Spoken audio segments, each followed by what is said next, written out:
Warm welcome back. We are here for Game 2 between Ragnarok and Indigo in the Semifinals A of the ESL Homeworld Deserts of Correct tournament. In the last game, Ragnarok, debuting the new Soban forces on the channel, didn't get off to a very good start really, got hit by a Sandskimmer rush, and because the Soban carrier has railguns, not regular defense turrets, he wasn't really able to hold them off. I think, generally speaking, it seems to me when you play a Soban, you really want to rush to armoured assault vehicles so that you can hold off those Sandskimmers in the early game against Galzian. And Ragnarok actually went into strike fighters, so possibly a misclick actually. I didn't think of that before. Possibly a misclick there. And it did cost him the game in a very, very prompt fashion. If I was him, I wouldn't feel very, my mental state wouldn't be that badly impacted. I think you can just put that one down to a silly, possibly even a mistake loss, and just kind of, pick yourself up, throw yourself into this game, and hopefully we'll be able to see some proper play. So anyway, spawning down in the south, playing as the Soban fleet, it is gonna be Ragnarok. And spawning in the north, and this is the new map actually, Firebase Kartoba. It's a pretty cool map, I think. I think it's Firebase something or other. Anyway, spawning in the north, playing as the Galzian forces, it is going to be Indigo, who took a nice win off in that last game. We didn't really get to see too much from either player, and hello.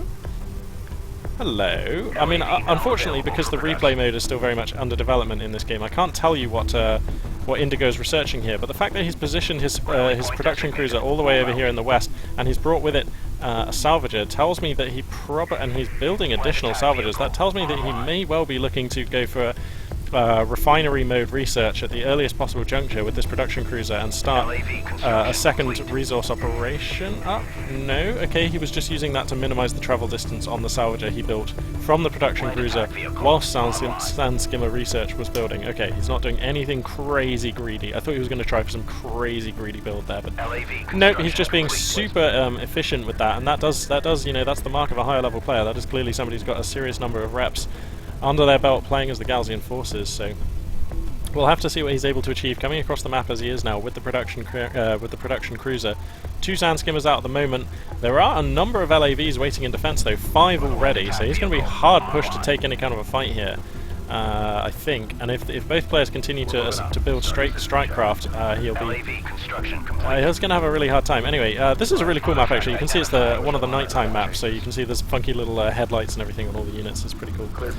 Anyway, if these LAVs take this fight from the crest of this sand dune here, they will get the rate of fire increase. I love the way they just do little jumps and stuff when they come over the sand dunes. It's so cool.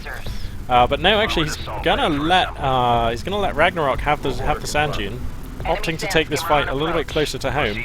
I'm not sure I like that choice, but I mean, I don't think it'll make too much of a difference.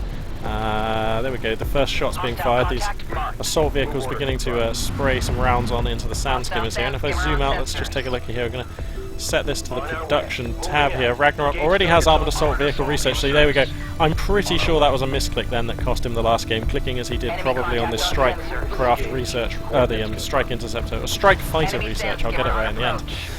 Research and not the armoured assault vehicle. Now he actually does have armoured assault vehicles coming out, and now look, he's going to be able to hold off this Sandskimmer assault, no problems. That's such a shame it cost him the first game then, basically on a mistake. As I have a sip on my drink here. So the production cruiser is going to make its way back across the map. The Sandskimmers kind of making themselves scarce. Assault ships now coming out for the Galzian player, so both players keeping pace in research. Nothing too crazy, nothing too out of the ordinary happening at the moment. And these LAVs actually getting... these LAVs and the assault ships have kind of taken the bait and gone for this production cruiser. Now if the Sandskimmers want, they can come in and get a load of these harvesters, these salvagers. Wow, I think that the right choice here for sure was to go for some of the harvesters. But he's going to come in with all of the with all the Sandskimmers here to try and take this fight over here. And actually, whoa, he's looking pretty strong right now as Indigo. He manages to take out all the LAVs. Now there's just 2 AAVs against a large number of forces here for the Galzian player. Sandskimmers don't do very good damage to armoured assault vehicles, but they can drag them down. And now there's railguns coming out. Oh, this is so unfortunate. The railguns are going to be instantly killed by all of these Sandskimmers, which are right on top of them. Oh, dearie me. And it looks like things are falling apart again here for Ragnarok. The assault ships now outnumber the AAVs, so they should be able to out-DPS them down. Yeah, there we go. They're going to go down. And now it's just the carrier with its railguns against 2 assault ships and a load of Sandskimmers, and that is how fast Homeworld Deserts of Karak can turn on you. It really is a knife edge. This game very fast, which is really nice in a way, because it means if you have an hour, you can usually play like three games or so, which is really nice. Yep, that one is probably GG already. I mean, I don't want to call it too early. This carrier does have railguns, and it is chalking down the assault ships. But the salvages are taking fire. These armoured assault vehicles, actually, I think only one of them needed to pursue these sandskims. Yeah, there we go. So Ragnarok going to make the right choice here, splitting off one of his assault vehicles, whilst the others here are going to try and hold this off. Now, there is a railgun out on the field. If he can just kite back this railgun, he's not going to be able to. Every shot he gets off is going to be vital. The Soban railguns, by the way, have double the rate of fire and about 2/3 or 3/4 the damage of a regular railgun, so they are pretty spicy. They also have this marked target ability that lets you designate with a laser pointer for bonus damage. So anyway, the Soban's advanced tech being made evident. Oh, whoa, but he loses so many salvages. How many does he have left? I actually can't see any salvages remaining here. Oh no, he hasn't lost all his salvages, has he? Oh no, is he? He doesn't have enough resources to make another salvager. Okay, one salvager pops out. If he loses this salvager, he has no economy and will have no economy for the rest of the game. Here comes another production cruiser, 2 more assault ships. This is getting out of hand, and sadly for Ragnarok, this one's gonna be over. What a brutal loss there. Man, playing as Soban is pretty hard, it turns out. I mean, I don't know if it's fair to say that playing as Soban caused this defeat, but I mean, it seems like Soban did have a really hard time. He basically, I think he got too eager to chase this production cruiser. He lost all his LAVs, and then the game was over. Wow, that was the quickest semi-finals I have ever cast. That was like probably 13 minutes for both games. Sorry, Ragnarok, buddy, I really feel for you. That was some pretty unlucky games there, I think.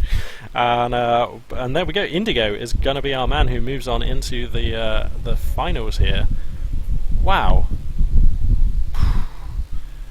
Wow, that's...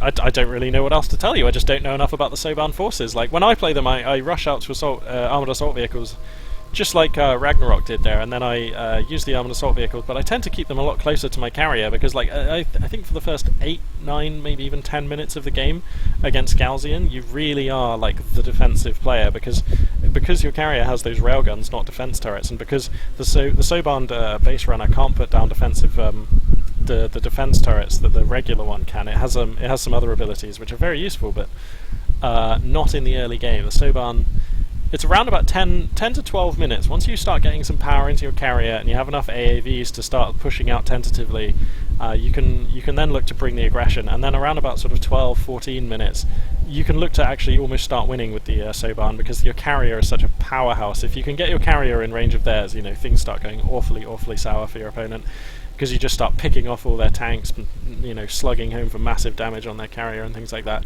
Carrier aggression is my favourite strategy so far with the Soban for sure, but anyway, sadly we didn't get to see that because the games just didn't go on that long in this case.